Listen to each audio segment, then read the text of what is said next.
Today, we're diving deep into the world of Peppa Pig. Grab your detective hats, because we're about to uncover the secret cult that could be hiding in plain sight in Peppa's town. Hello? Hello, this is Mummy Elephant. Oh, hello. Would Peppa like to come to Emily's... Let's decode the mysteries and see if we can unravel the truth together. I watched several episodes of Peppa Pig, and I always noticed a lot of strange things in the world and society of that show, and I discovered that I wasn't the only one. You can have it. I'm just so happy to have shared this art. So I started creating personal theories in my head to explain these things.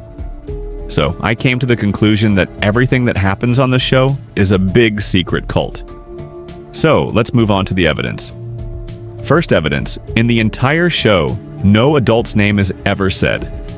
All adults are called Daddy or Mommy, Grandpa or Granny, or Mr. and Mrs. at best. But why does this happen? That's our first clue.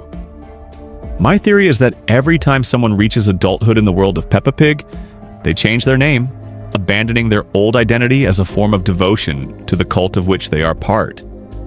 This explains why the adult characters never have their names explicitly stated in the show, for they abandoned these names long ago in worship of the cult. Can we go to the playground? First stop, the playground. Second evidence, Peppa's city.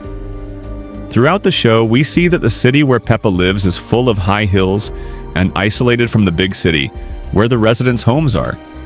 But why do they need to live in such tall and isolated houses? The show itself highlights this in the episode in which Mandy Mouse appears, a character in a wheelchair who says how Peppa's city is full of hills. And that's our second clue. The characters need to live isolated from civilization to perform their rituals in worship of their deity. That's why everyone lives so isolated in the hills. And that brings us to our next topic. Playtime.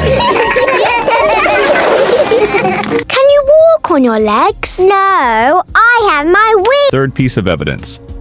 Isolation. In Season 5, Episode 50, titled Suzy Goes Away, Suzy's mother gets a job in another city. Thus, Suzy and Peppa are forced to say goodbye to each other in a scene that I admit left me emotional. However, at the last moment, Suzy's mother receives a call saying that it had been a mistake and that she had not gotten the job, meaning that Peppa and Suzy can continue to be friends. But didn't you think that was strange?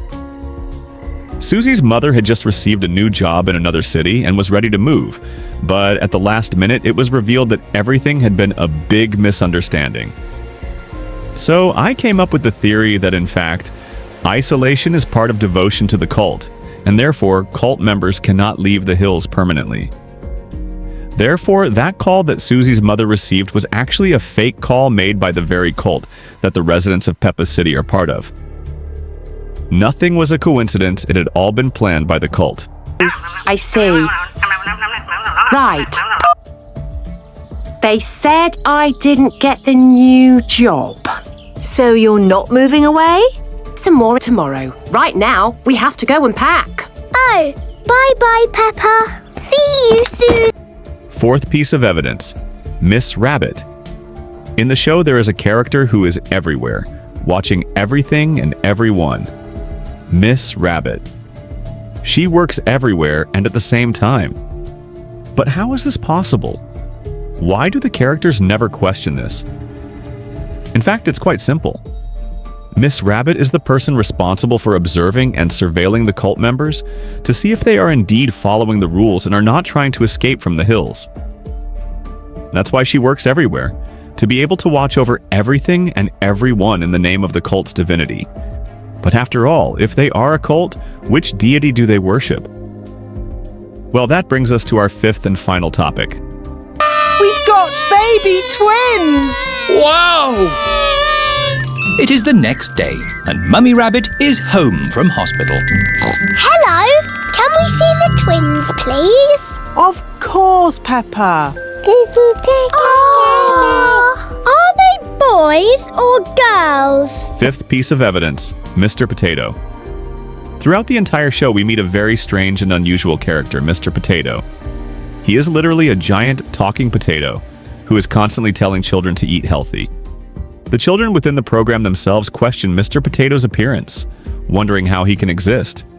Mr. Potato is extremely popular in the world of Peppa Pig, even having a TV show. And in the show, not only children watch the Mr. Potato show, but adults too. So much so that we have already seen Mommy and Daddy Pig watching the Mr. Potato show. But why? Simple. Mr. Potato is the cult god of Peppa Pig's town. That's why he is so different from all the characters, because he is a deity. This also explains his great popularity in Peppa's world, being adored by everyone. And that's why even adults watch Mr. Potato's program as a way of worshipping their god. Everyone has come to see Mr. Potato open the new sports centre. Look, it's Mr. Potato! Mr. Potato! I declare this sports centre open. Fantastic! We must all exercise. Peppa's Town Society is actually a huge secret cult, and all the characters we see are members of the cult. This theory explains the adults' names, the strange houses and hills, the characters' isolation, Miss Rabbit's strange behaviors, and even the existence of Mr. Potato. Or should I say, God Potato? Normal potatoes don't have legs. He's a super potato. We watch your show every morning. Very good. And remember to Daddy Pig watching TV. Looks like Daddy Pig needs... But remember, this is just a theory. Thank you for watching this far, and be sure to like and subscribe. I'm thinking about doing more theories on cartoons, films, series, and games. So if you want me to create theories about a work, you can make suggestions in the comments. Anyway, I hope you enjoyed the theory. No, don't pop the balloon! Oh, okay. I'll untie the knot. Miss Rabbit is going to let the air out of the balloon. Wait! There.